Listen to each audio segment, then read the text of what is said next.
ಪಿತನ ಸುತನ ಮತ್ತು ಪವಿತ್ರಾತ್ಮ ನಾಮದಲ್ಲಿ ಆಮೇನ್. ನಮ್ಮ ಪ್ರಭುವೇ, ನಮ್ಮ ದೇವರೇ, ಇದು ನಮ್ಮ ಹೃದಯಗಳಲ್ಲಿ ನಿಮ್ಮ ಪ್ರಸನ್ನತೆಯಿಂದ ತುಂಬಿರಿ.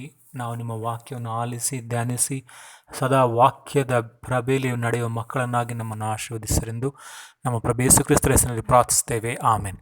ಆತ್ಮೀಯ ಸಹೋದರ ಸಹೋದರರೇ, ನಮ್ಮ ರಕ್ಷಕರು ಪ್ರಭುವಾದ ಯೇಸು ಕ್ರಿಸ್ತರ ಮಧುರವಾದ ಹೆಸರಿನಲ್ಲಿ ನಾನು ಈ ದಿನ ನಿಮ್ಮನ್ನು ಹೊಂದಿಸುವನಾಗಿದ್ದೇನೆ. ಇದು ಇಂದಿನ ದೈವವಾಕ್ಯದ ವಿಧಿಯಲ್ಲಿ ಮಕ್ಕಳಿಲ್ಲದ ಆ ಹೆಂಗಸರಿಗೆ ದೇವರ ಕೃಪೆಯಿಂದ ಮಕ್ಕಳಾಗುವ ಭಾಗ್ಯದ ಬಗ್ಗೆ ನಾವು ನೋಡುತ್ತೇವೆ. ಮೊದಲನೇ ವಾಚನದಲ್ಲಿ ಸ್ಯಾಮ್ಸನನ್ನು ಹುಟ್ಟುವುದು ಮತ್ತು ಎರಡನೆಯ ವಾಚನದಲ್ಲಿ ಸ್ನಾನಿಕ ಯೌವನದ ತಂದೆ ಜಕರಿಯ ಗುರುವಿಗೆ ಮಂಗಳವಾರ್ತೆಯ ಒಂದು ಆ ದೇವರ ಸಂದೇಶವನ್ನು ಗಬ್ರಿಯಲ್ ದೂತನು ಯಾವ ರೀತಿಯ ಮಂಗಳವಾರ್ತೆಯನ್ನು ದೇವಮಾತೆಗೆ ನೀಡಿದನು ಅಂಥದ್ದೇ ಒಂದು ಶುಭ ಸಮಾಚಾರವನ್ನು ಆ ಒಂದು ಜಕರಿಯವರಿಗೆ ನೀಡುವುದರ ಬಗ್ಗೆ ನಾವು ನೋಡುತ್ತೇವೆ.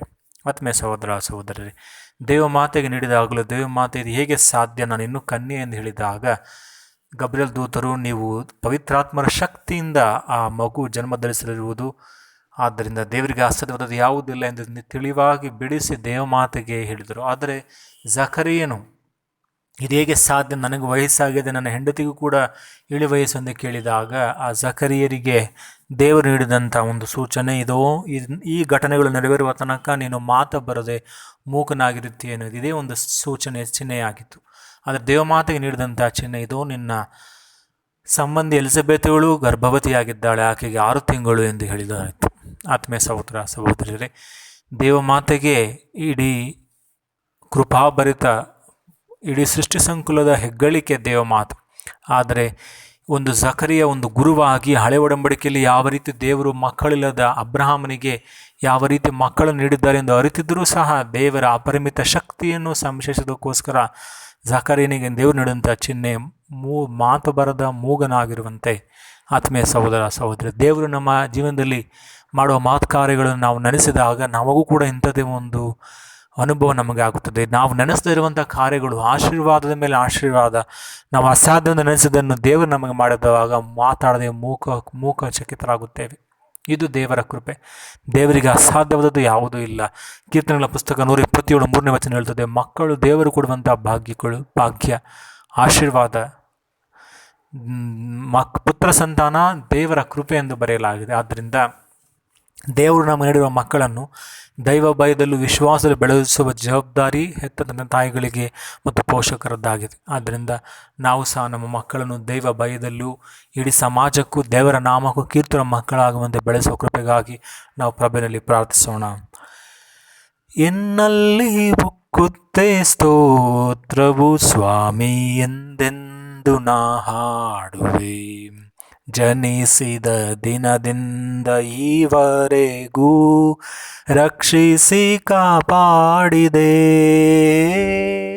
ಎನ್ನಲ್ಲಿ ಉಕ್ಕುತ್ತೆ ಸ್ತೋತ್ರವು ಸ್ವಾಮಿ ಎಂದೆಂದು ನಾ ಹಾಡುವೆ.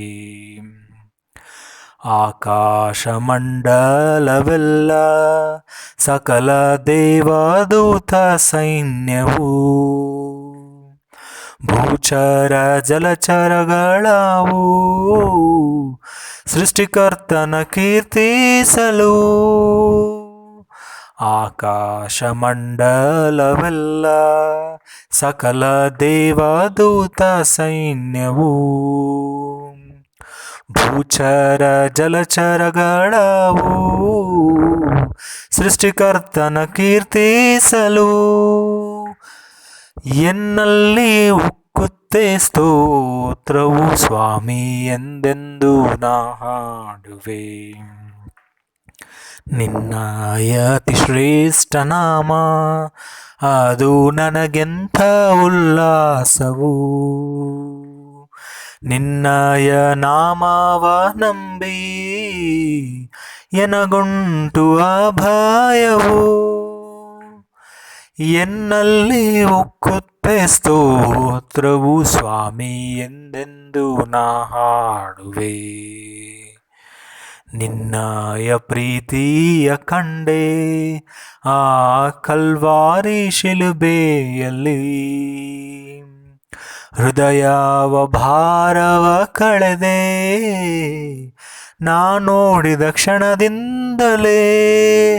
ಆಹಾ, ಎನ್ನಲ್ಲಿ ಉಕ್ಕುತ್ತೆ ಸ್ತೋತ್ರವು ಸ್ವಾಮಿ ಎಂದೆಂದು ನಾ ಹಾಡುವೆ.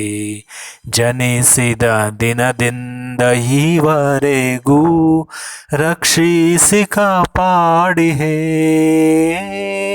ಎನ್ನಲ್ಲಿ ಉಕ್ಕುತ್ತೆ ಸ್ತೋತ್ರವು ಸ್ವಾಮಿ ಎಂದೆಂದು ನಾ ಹಾಡುವೆ. ಹೌದು ಪ್ರಭುವೇ, ನೀವು ನಮ್ಮ ಮಾತುಕಾರ್ಯಗಳಲ್ಲಿ, ನಮ್ಮ ಕುಟುಂಬದಲ್ಲಿ ಮಾಡಿರೋ ಮಾತುಕಾರ್ಯಗಳನ್ನು ನೆನೆಸಿದರೆ ನಮ್ಮಲ್ಲಿ ಸ್ತೋತ್ರ ಉಕ್ಕುತ್ತದೆ. ಆದ್ದರಿಂದ ನಿಮ್ಮ ಅಪರಿಮಿತ ಕೃಪೆಗೆ, ಶಕ್ತಿಗೆ, ಆ ನಮ್ಮ ಬುದ್ಧಿಗೆ ಎಟುಕಲಾಗದಂಥ ಆ ಒಂದು ಯೋಜನೆಗಳಿಗೆ ನಮ್ಮನ್ನೇ ಸಮರ್ಪಿಸುತ್ತಾ ಸದಾ ನಿಮ್ಮ ಪ್ರಭೆಯಲ್ಲಿ ಬರುವ ಮಕ್ಕಳಾಗುವಂತೆ ನಮ್ಮನ್ನು ಆಶೀರ್ವದಿಸಲೆಂದು ನಮ್ಮ ಪ್ರಭು ಯೇಸು ಕ್ರಿಸ್ತನ ಮಧುರವಾದ ಹೆಸರಿನಲ್ಲಿ ಪ್ರಾರ್ಥಿಸುತ್ತೇವೆ. ಆಮೇನ್.